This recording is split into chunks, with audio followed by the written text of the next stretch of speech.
এখন বেশি বলার কিছু নেই। এখন যুগ হচ্ছে বর্তমান যুগ, মডার্ন যুগ, ফ্যাশনের যুগ। এখন ব্যাপারটা আমি কয়েকটা কথা বলে যাই।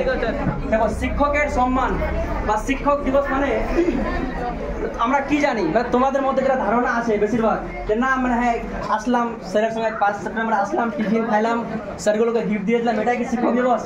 আসলে কিন্তু সেটা না। মানে আগে, মানে বিশেষ করে আমাদের সময় বা আমাদের আগের সময়, আগের যুগে মানে সেরকম ছিল, ব্যাপারটা ছিল আলাদা একটু। মানে আমরা যখন পড়তাম বা তার আগে যখন ছিল,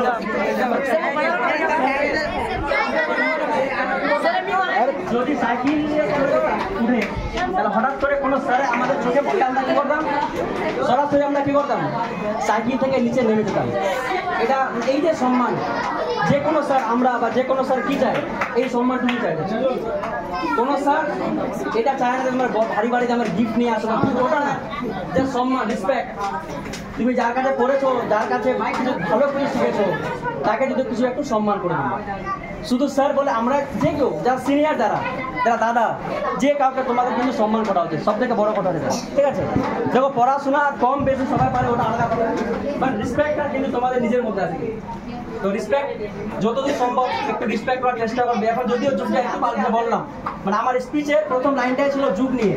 এখন একটু সোসাইটিটা মডার্ন হয়ে গেছে, বাট তোমরা যদি লাইফে কিছু করতে চাও তো নিশ্চয়ই নিজের একটু, যেগুলো কথা মাঝে মাঝে বলি আমরা, রেসপেক্ট, সম্মানটুকু মন দিয়ে একটা অনেস্ট হও, একটু অনেস্টি হোক, ঠিক আছে? বড় বড় গিফট নিয়ে আসলে শুধু হ্যাঁ স্যারের মনগুলো ভালো হয়ে যাবে এরকম না।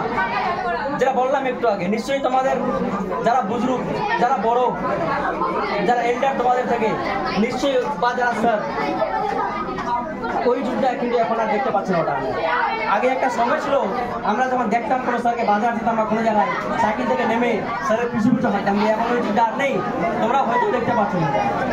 তো আমি বেশি কিছু বলবো না, এখান থেকে আমি আমার বক্তৃতা শেষ করছি, ঠিক আছে?